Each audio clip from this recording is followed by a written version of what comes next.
The United States Navy is at risk. Right now, this very minute. Wave after wave of unwanted intrusions capable of striking anywhere on the planet, including right here at home. The probes are invisible, but they could potentially cripple our forces with as much devastation as any bomb or missile. This is all occurring in cyberspace, the worldwide domain where communications, intelligence gathering, kinetic operations, logistics, and command and control can be threatened at network speed.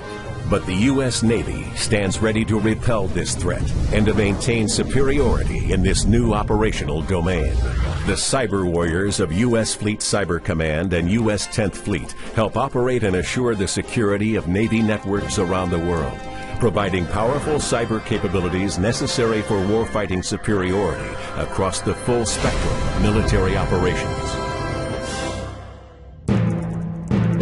Any entity with access to the internet can operate in cyberspace, including criminals, terrorists, hacktivists, and nations large and small. As vast as the internet has become, cyberspace is even larger, with virtually all commerce and communications passing through electronic networks. From GPS systems to wireless phones, credit card scanners to automatic climate control systems, and the U.S. power grid, all are vulnerable to cyber attack. And so is our military. Each day, the Department of Defense alone receives 6 million probes. The traditional operational domains of maritime, land, air, and space have definite boundaries that separate one from the other. But a fifth operational domain, cyberspace, crosses all domains. Cyberspace is where the battles of the future will be won or lost.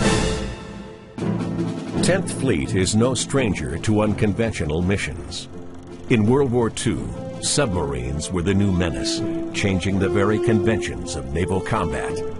10th Fleet was formed to counter that threat, unifying intelligence and operations in one command for the first time.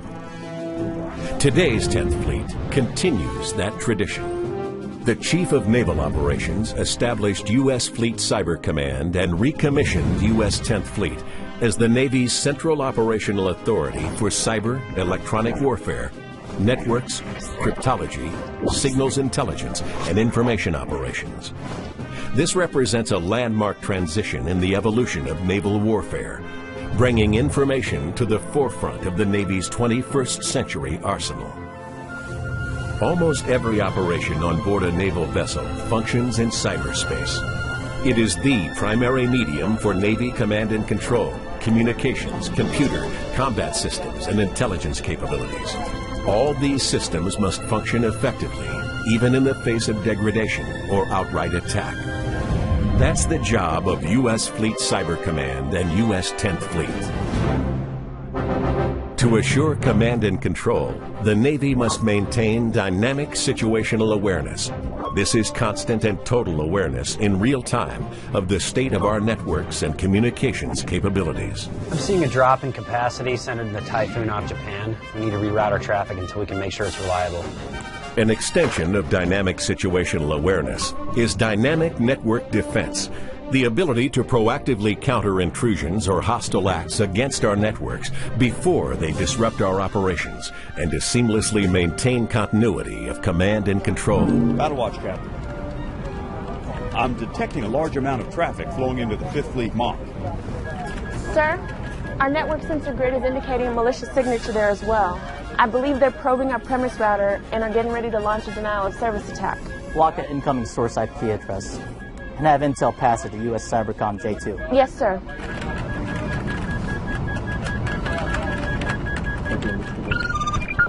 Sir, we got him. Good work. Dynamic network defense and situational awareness are necessary to enable 10th Fleet's third responsibility, full-spectrum cyberspace operations. This refers to a wide range of non-kinetic effects that can be used independently or to complement kinetic actions. Cyberspace operations can be as effective as a bomb or missile, but can be conducted from virtually anywhere on the planet, in real time. The sailors of 10th Fleet are cyber warriors, conducting operations in a critical modern domain. They're a force multiplier for both kinetic and non-kinetic naval operations, delivering timely, mission-critical information and capabilities to our commanders and operating forces worldwide.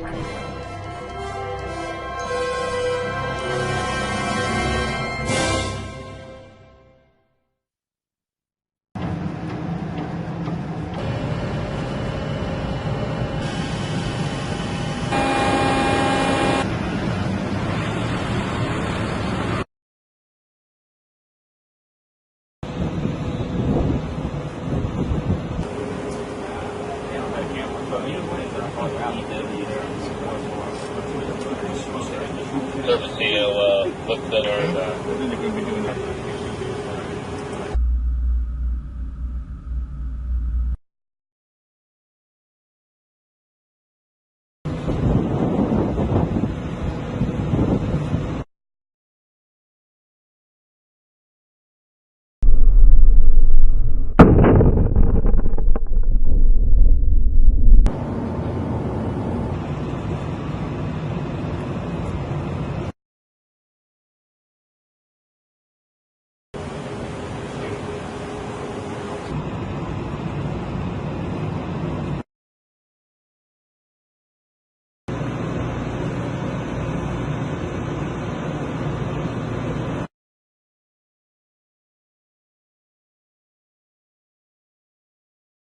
come back away from 5-1 or they're going to illuminate down there today.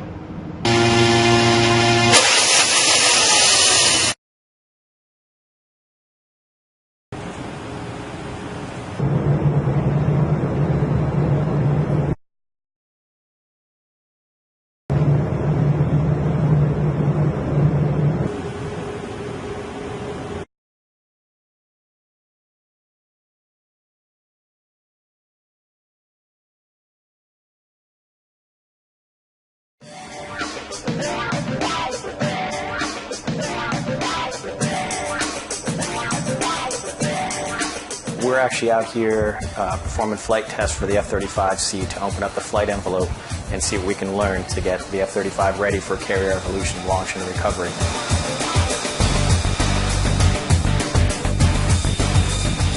The difficulties of maintaining this aircraft on Nimitz is that, one, it's the first time we've ever brought this type of aircraft aboard. With the training that we go through, we have to go very slow to ensure that every step is done safely.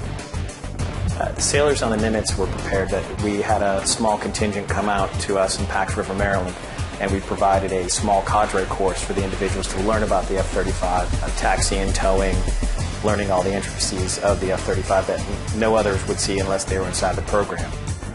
Every moment being on the deck, working on the aircraft, being around, working with the crew, bringing the aircraft up and down on the elevators. I think every day is new challenge, new excitement, and we learn something new every single day, every time we move the aircraft. Every moment we're learning something new about the aircraft and how it interacts with the flight deck crew and the aircraft carrier itself. So it's pretty tough to learn on the fly, but that's what we're doing out there. That's what we've trained for back at Pax River for the past 5 years for the aircraft. And I know everybody had the same feeling with the aircraft when it came in, it touched, it trapped. And then the next day when it launched off, it was still wonderful. It's not every day you get to make history, and we made history with the F-35C for the Navy as a whole.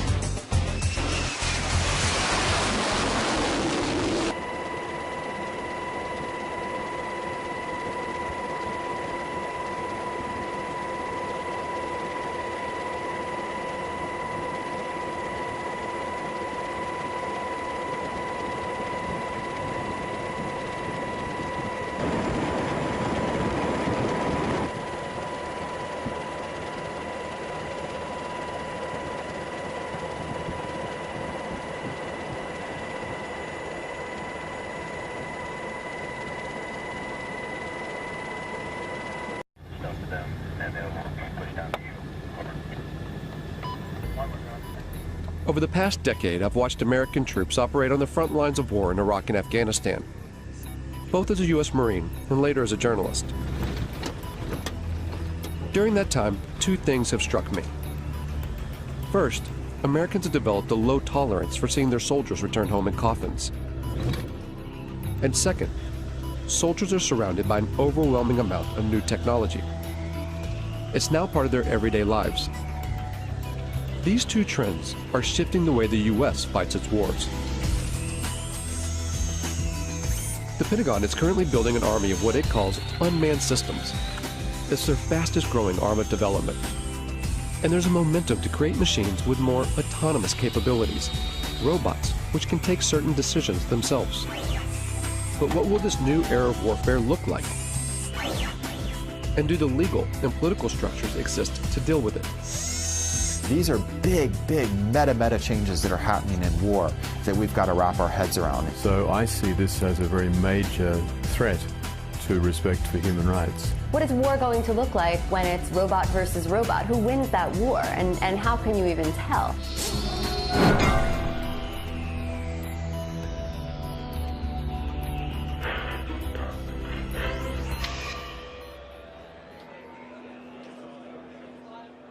This is the largest gathering of robotics companies in the world. It's organized by AUVSI, the Association of Unmanned Vehicle Systems International.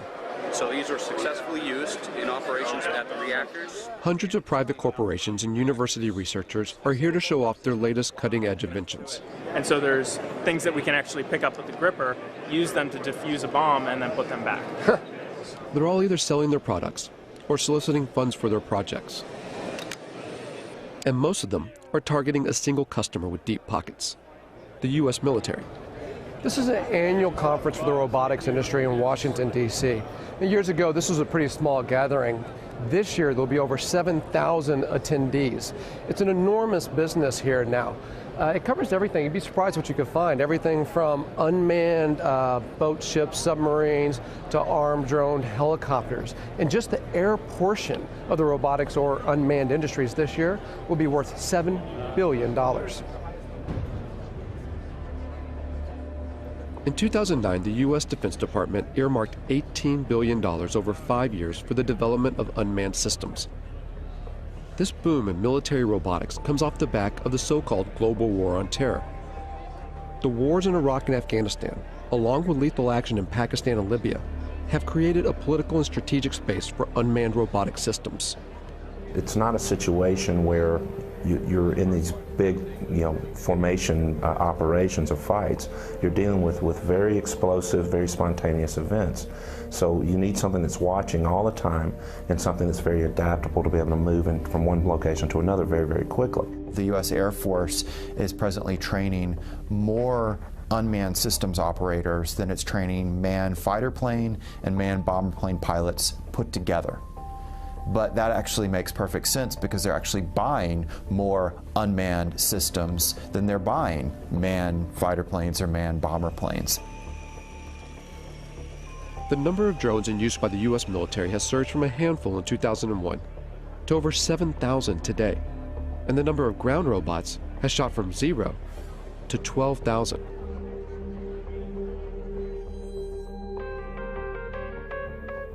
When you start to take a look, the amount of robot research funded by the U.S. military is astonishing.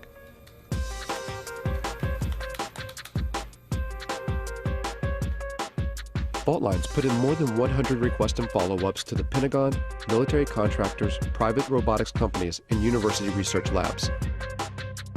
But gaining access to see how these tax dollars are put into use isn't easy. When we could actually get a response, it was almost always a firm no. After several months of chasing, only a handful agreed to allow us to film.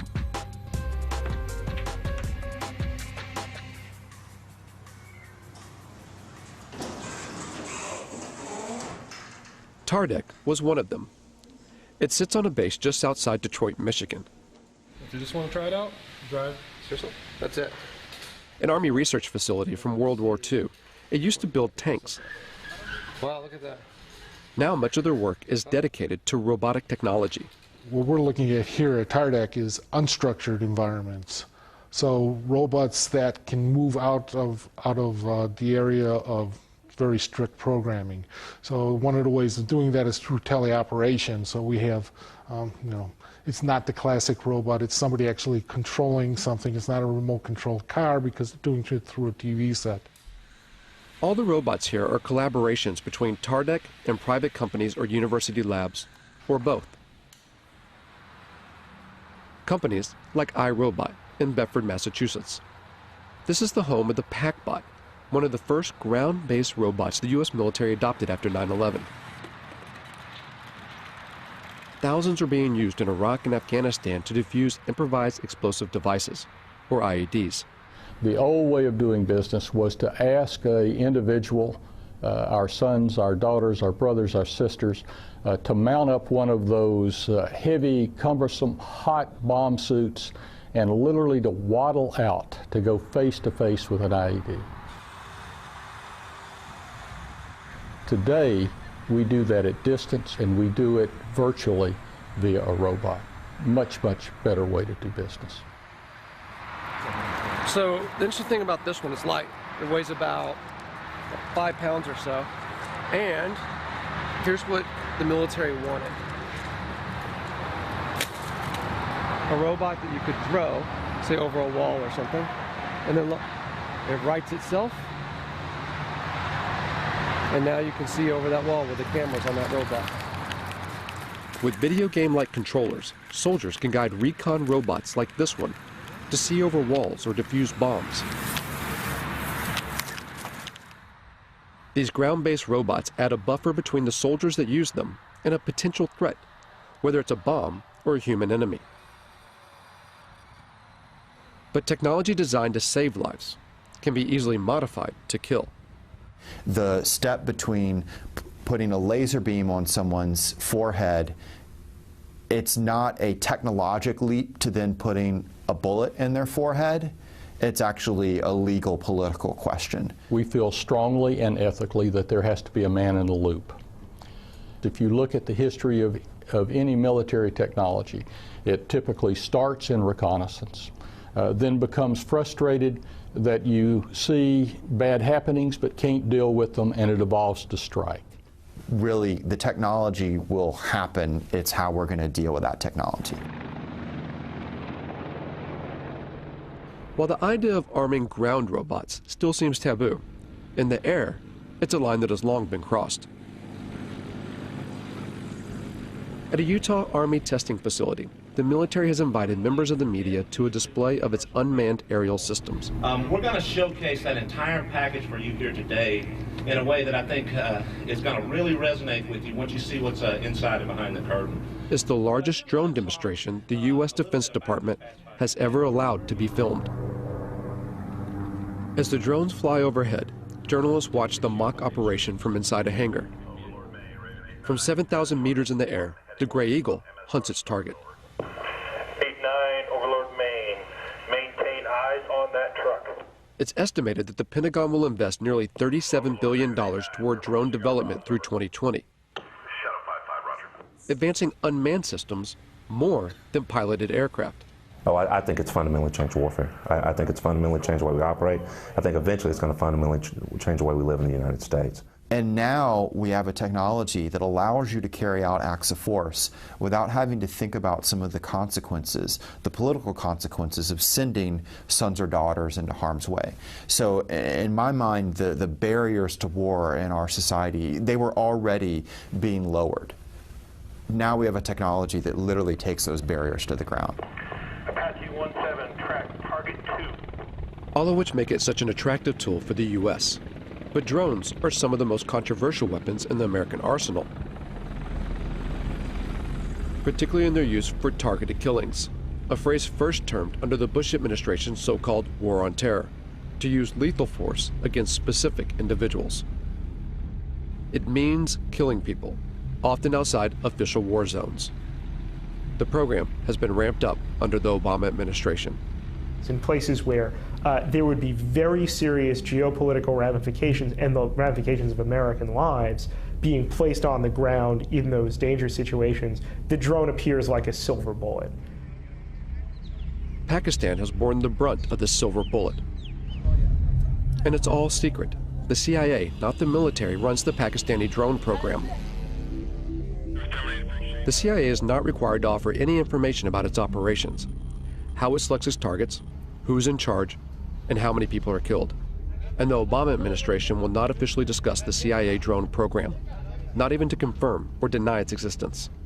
If they can't even say the word, where's the accountability? How could we even know how well this program is working, even if you want to put aside the questions about whether we should be using drones as instruments of war? There's just so little transparency and so much opacity when it comes to this program, when it belongs to the CIA, that some people now think if it belonged to the military, you could at least get more insight into how it works and then debate about whether it should be run this way. Reportedly, civilians and private contractors control the CIA drones, pushing a button from their offices thousands of miles away in Langley, Virginia. At the time this film was made, there have been 308 drone strikes reported in Pakistan since 2004. 256 of those under President Obama. That figure could be far higher. Over 200 strikes hit the region of Waziristan alone, roughly one attack every 4 days. Conservative estimates put the total number of deaths around 2,900. Of those, over 750 were civilians, including 175 children. And at least 1,100 people have been injured. The CIA and the Obama administration have extended these strikes to Yemen and Somalia, and according to recent U.S. diplomatic cables released by WikiLeaks, the United States is building secret drone bases in places like Ethiopia and the Seychelles, an indication that Washington wants to increase surveillance and strikes in the region. At least a dozen strikes have been carried out in Yemen, one of which in late September killed Anwar al-Awlaki, an American-born imam with alleged ties to al-Qaeda. The willingness to target and kill a U.S. citizen provides just one example of how this secret war often operates beyond recognized legal boundaries. If an intelligence operation carries out an airstrike that goes awry, that accidentally kills civilians, that violates the rules of engagement, there's not a court-martial process set up for that. There is, in my view, at the end of the day, no accountability for what is going on now. Philip Alston spent 6 years studying the legality of the U.S. drone program for the United Nations Human Rights Council. The congressional committees have, as far as anyone knows, never exercised oversight in any specific way in relation to these killings. He says that the American government's justification for the strikes, self-defense in response to 9/11, even now, 10 years later, is a manipulation of the international laws governing conflict. Now, in terms of international law, that represents a fundamental breakdown in what are called the rules on the use of force. It would enable the United States to use force against any target, any country, any time. Following 9/11, Congress passed a resolution called the Authorization for Use of Military Force, or AUMF. It allows the U.S. president to use military force anywhere against people believed to be responsible for 9/11. And when the Obama administration has been asked, what authorities do you possess to go, into Yemen, to go into Somalia, even, outside Afghanistan into Pakistan, for the purposes of attacking people that you say are aligned with al-Qaeda, they use the AUMF. I think the U.S. is certainly risking setting itself up for a significant global backlash against its extension of power extraterritorially. But the bigger problem, of course, is other states saying, well, this is the norm. You do it. Why shouldn't we do it? The UN Human Rights Council has taken no action to further investigate the legality of the U.S. drone program. While the U.S. continues to expand the program, 45 other nations are working on their own drones, many being sold on the open market. In the rush to churn out robotic military systems, who buys these technologies and how they're used has minimal international oversight. In short, the law is not keeping up with the pace of development. Technology doesn't stop, and that's, I think, one thing that people need to realize is that it's accelerating ever faster, not just in the number that we're using it, but how advanced it is. The accelerated pace of development is such that it is inevitable that we are creating machines that are going to be able to do things we cannot currently conceive of them doing. I think if the United States were serious, part of this major program to, if you want to create a word, to robotize its war-making functions, would be to build in various safeguards designed to ensure respect for the laws of war. There has been a mad dash for advancement with very little consideration for how that advancement will play out against human society. And Rita J. King is a futurist who studies the potential dangers that technological advances in robotics and artificial intelligence can bring. Within the United States, you have the military, and then you have, private business, and you have universities. So all these different groups are doing their own research and their own creations at different paces. And eventually there will be more of a coming together of these different aspects of the programming and the creations, and we will cross a line. In a university lab at Virginia Tech, Professor Dennis Hong and his students work on a robotic soccer team. The real thing is, if you want to use these robots outside the lab in real life doing real work, then without all the skills needed to playing soccer, it won't happen. So it's a really good controlled competition where we can develop all the technologies needed for robots to be used in real life. Virginia Tech's funding comes from a variety of sources.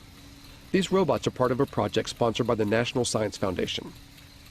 But they also take on projects financed by the U.S. military. So as a research lab, the technology we develop, we want the society to be using our technology. Of course, many of our robotics projects, most of them, if not all of them, are to help the society. But here they recognize that a technology's ultimate use is unpredictable. Time to time, as a group, we sit down and discuss about these kind of problems. Mainly, it's very sensitive, especially for when we work on military-funded projects and those kind of things. But many times, we don't have any control once it leaves our hands. However, that's true for any technologies, any science besides robotics as well. It's hard to put a timeline on how fast robots and artificial intelligence will develop. But almost everyone we spoke to seemed to believe that in just a few decades, the robots that will exist in our world will be unrecognizable by today's standards. I think the probability is virtually one, a certainty, that machines will be as intelligent as people, that we will have intelligent robots, that robots will be ubiquitous. So then the consensus of people in the industry is somewhere around 2025, 2030, and even if you were to say, oh, that's optimistic, so maybe it's 2050. Maybe some of us won't be around to see it, perhaps, but it's not that far in the future. It's not 1,000 years. It's not 500 years. It's certainly not never. When people say machines will never be as smart as people, never is a very long time. The robots that we create could, of course, eventually will become much smarter than we are. And because they're smarter than us, we won't be able to conceive of how smart they are. And we'll have no control over that. And I don't think our brains are really equipped to accept the enormity of what that means, because we do find ourselves intelligent now. Science fiction stories have always made predictions about conflict between machines and people. The way to avoid that is for humans to always be at least as intelligent as their machines. While we may not know exactly if or when robots will become as intelligent as humans, at AUVSI, the talk of autonomy, of military robots taking more decisions by themselves, is growing. Work on the next generation of autonomy, maybe before it's really needed, to show where it can go. General Riggs talked about unfair advantage, and I'm in full agreement with him. We want unfair advantage. We want lots of unfair advantage. Why shouldn't we? And unmanned systems, and especially weaponized unmanned systems, clearly provide a huge advantage. So how far will robot autonomy go? And will a robot ever be allowed to make the ultimate decision to take a human life? Officially, the U.S. military claims there will always be a man in the loop, that a human will always make the decision to kill.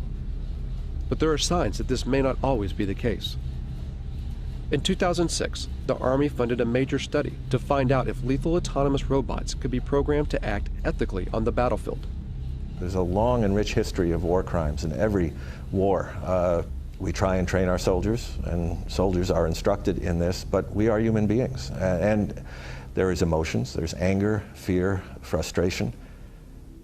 We don't have to put those in autonomous systems. We can engineer out the emotions that get in the way. Ron Arkin, a professor at Georgia Tech, worked on this study and argues that robots can be more ethical than human soldiers, even in decisions to kill, by programming in what he calls bounded morality. You establish a venue, a region, or a task environment, or a mission under which the system is operating, and you engineer that system to make sure that it acts appropriately under those particular circumstances. Whether it makes that decision what to fire at, when to fire, and who to fire at, that I think is a critical decision that we already sort of ritualize within the military decision process, and we shouldn't relinquish that. There's reasons to deny people their right to life, self-defense, intervening on behalf of another to defend their life. But those are decisions that human agents and moral agents should be making, and not automatic processes. I will never, ever make the claim that these systems will be perfect.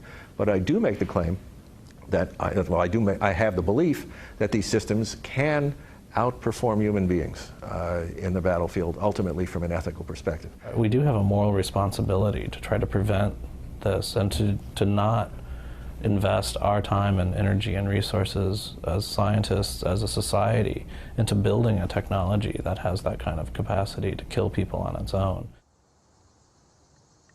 But for now, there are no signs that research like this will stop.